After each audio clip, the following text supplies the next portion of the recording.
Morning everyone, আশা করি তোমরা খুব ভালো আছো। আমিও খুব ভালো আছি। তো তোমাদেরকে সঙ্গে নিয়ে আবারও একটা নতুন ব্লগ শুরু করলাম আজকে। তো আজ হচ্ছে বৃহস্পতিবার, আর বৃহস্পতিবার এখন ঘড়ির কাঁটায় বাজে সকাল 7টা। তো এখন থেকে আমার ব্লগটা শুরু করলাম তোমাদেরকে নিয়ে। তো চলো দেখতে থাকো সারাদিন কীভাবে কী কাটাচ্ছি। আর দেখো না, ছাদে এসে দেখছি বেশ মনোরম পরিবেশ চারিদিকটা। আগের দিন যেহেতু বৃষ্টি হয়েছে, ওয়েদারটা জাস্ট ফাটাফাটি হয়ে রয়েছে, তেমনি গাছের পাতাগুলোও নড়ছে, হাওয়াও রয়েছে চারিদিকটা। একদম মানে দারুণ লাগছে, দারুণ মনে হচ্ছে ছাদে বেশ অনেকটা সময় কাটিয়ে দিই। কিন্তু আমাদের গৃহবধূদের সেটার কি জোর আছে? বিশেষ করে আবার সকালবেলা কোথাও দাঁড়িয়ে কিছুক্ষণ সময় কাটানো মানে কাজের একদম 12টা বাজিয়ে দেয়া, তাই সেটার সুযোগ একদমই হবে না। আর দেখো সকাল সকাল জামা কাপড়গুলো সমস্ত কেচে নিয়ে চলে এসেছি ছাদে মেলতে। আর বললামই তো, এসেই দেখছি প্রকৃতিটা বেশ সুন্দর হয়ে রয়েছে। তো যাই হোক, ওয়েদারটা একটু ভালো হওয়াতে বেশ স্বস্তি পাওয়া যাচ্ছে। যে পরিমাণ গরম পড়েছিল তাতে একদম সেই নাজেহাল হয়ে যাওয়ার মতন অবস্থা।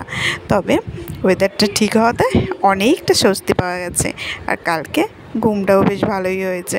তবে খুব একটা অসুবিধা হয় না গরম পড়লে, ঘুমের ক্ষেত্রে অন্তত। সারাদিন কাজকর্ম করাতে একটু অসুবিধা হয়, কিন্তু যেহেতু এসি থাকাতে ঘুমের ক্ষেত্রে খুব একটা অসুবিধা হয় না। তবে দেখো এই ঘরে চলে আসলাম, আর ঘর তো গোছানোই রয়েছে, খুব একটা অসুবিধা নেই যে বিশেষ কিছু করতে হবে। তবে আজকে তো বৃহস্পতিবার, আজকে ঘরটার একটু বেশ ভালোভাবে ডিপ ক্লিন করে ফেলি।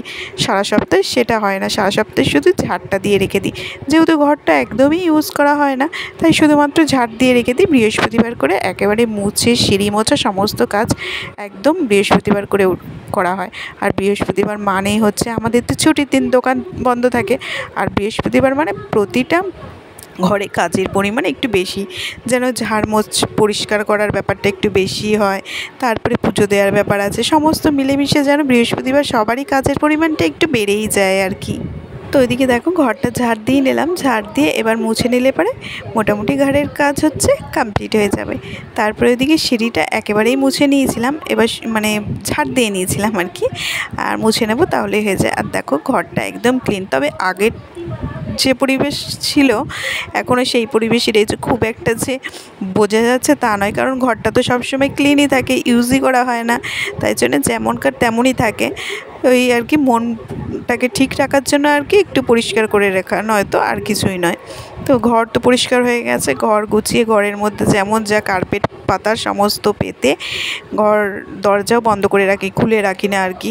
তো ঘর দরজা বন্ধ করে চলে আসলাম। এই যে সিঁড়িগুলো এবার মুছে নেব, তাহলে পরে মোটামুটি ঘরের কাজকর্ম, উপরের কাজকর্মগুলো কমপ্লিট হবে আর কি। তো চলে আসলাম উপরের কাজকর্ম কমপ্লিট করে নিচের ঘরে এসে বোচোকে আগে ঘুম থেকে ডেকে তুললাম। ওর তো এখন স্কুল নেই, ছুটি আর ছুটি। তবে পড়াশোনার ছুটি কিন্তু একদমই নয়, সেটা ছুটি করলে হবে না, কারণ স্কুল খুললেই কিন্তু ইউনিট টেস্ট শুরু হবে।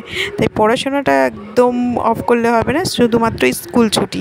তাই ওকে ঘুম থেকে ডেকে তুললাম, বললাম যে এখন ফ্রেশ হয়ে নিতে। একটু ফ্রেশ হয়ে নিয়ে তারপরে ব্রেকফাস্ট করবে, পড়তে বসবে, এখনও অনেক কিছু বাকি আছে।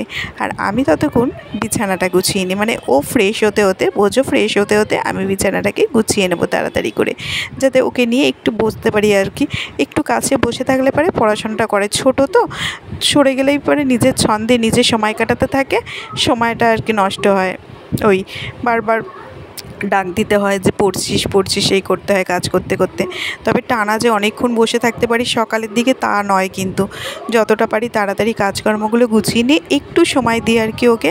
তারপর কিছু একটা হয়তো লিখতে দিয়ে সরে গেলাম যে লেখাটা কমপ্লিট করবি এই সময়ের মধ্যে, ওই করে সকালটা কাটে। কিন্তু ও বেলাটা একটু ভালোভাবে সময় দিতে পারি, তখন তো এত কাজকর্ম থাকে না। সকালবেলা ঘুম থেকে উঠে কাজে যে হাত দেওয়া হয়, পরপর যে কাজগুলো একভাবে করতে থাকি, কীভাবে যে সময় কেটে যায় বুঝতেই পারি না। সকাল 7টায় এখন ঘুম থেকে উঠি, যেহেতু বোঝোর স্কুল নেই এখন, সকাল 7টার সময় ঘুম থেকে উঠি।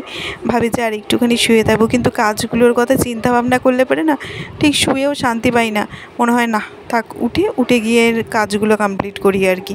ওই কাজ ফেলে রেখে যেন শুয়ে বসেও থাকতে পারি না আর কি, মানে শান্তিও পাই না। তাই কাজ বাজ করে তারপরে যখন শোয়ার দরকার হবে রাত্রেবেলা দুপুরবেলা, তখনই শোবো বাবা, ঠিক আছে। সকালে বেশি দেরি করে ওঠা, মানে একটু দেরি করে উঠলে খুব একটা অসুবিধা হয় না, হয়তো কাজ বাজগুলো একটু তাড়াহুড়ো করে করতে হবে ওই, কিন্তু তাও শুয়ে থাকতে পারি না, ওই যে বললাম কাজের চিন্তা ভাবনাগুলো মাথায় বনবন করে ঘুরতে থাকে আর কি। তো সেই জন্য উঠে পড়ি, উঠে কাজবাজগুলো করে নিই।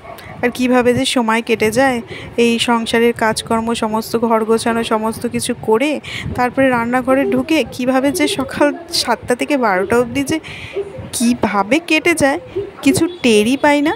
মানে হুড় করে যেন সময় কেটে যায় কাজবাজগুলো করতে করতে। তো দেখো তোমাদের সাথে কথা বলতে বলতে ওইদিকে বিছানা গোছানো, বিছানা ঝাড় দেওয়া, এইসব কাজকর্মগুলো তো হয়ে গেছে। এবার ঘরটা ঝাড় দিয়ে নিলে পরে মোটামুটি নিচের ঘরের কাজকর্ম কমপ্লিট হবে। তবে নিচের ঘরের মানে নিচের ঘরগুলো পরে মোছা হয়। নিচের ঘর তো আরও ঘর আছে, ওদিকে শ্বশুর শাশুড়ির ঘর আছে, রান্নাঘর, ডাইনিং, এইসবগুলো মোছামুছির ব্যাপার থাকে, তো তাই জন্য নিচের ঘরটা পরেই মোছা হয়। আর এদিকে দেখো চলে আসলাম রান্নাঘরে। সকালের ব্রেকফাস্ট হয়ে গেছে সবার, সকালে সবাই খেয়েছে হচ্ছে চিড়ে, দই, কলা এসব খেয়ে নিয়েছে। গরমকালে আমাদের তাই বেশি খাওয়া হয়, একদম আম এসব দিয়ে ভালো করে মাখিয়ে। আর আজকে হবে হচ্ছে চিকেন। তো চিকেনের জন্য সমস্ত কিছু কেটে নিয়েছি, আর তার সাথে হবে হচ্ছে ফ্রাইড রাইস। বড়মশাই সকালবেলা বললো টানা ওই মাছ ভাত, মাছ মাংস, এই মানে মাংস ভাত এইসব খেতে আর ভালো লাগছে না, আজকে একটু অন্যরকম করো তো। আর ওয়েদারটাও ভালো আছে, তাই বললো একটু ফ্রাইড রাইস আর চিকেন কষা করতে।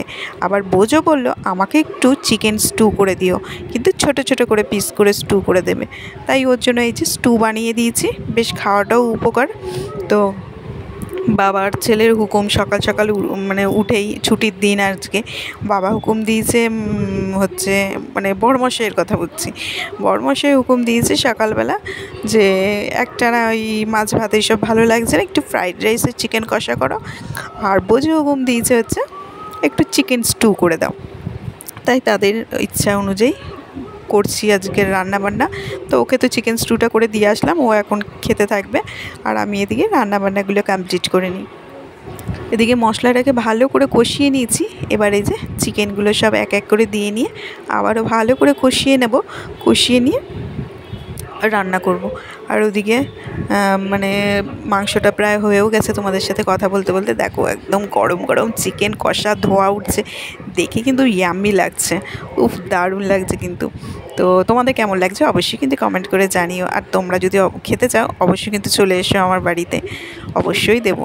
তো আর এদিকে দেখো ভাতটা মানে চালটাও সেদ্ধ বসিয়ে দিয়েছি এখানে, আর হচ্ছে ফ্রাইড রাইসটাও দেখো একদম কমপ্লিট। তো চলো আজকের মতো ভিডিওটা এখানেই শেষ করছি। যদি ভালো লেগে থাকে অবশ্যই লাইক, শেয়ার অ্যান্ড সাবস্ক্রাইব করে দিও। আর ভিডিওটা কেমন লাগলো অবশ্যই একটা কমেন্ট করে জানিও। আবারও ফিরে আসছি নতুন কোনো ব্লগের সঙ্গে। টাটা।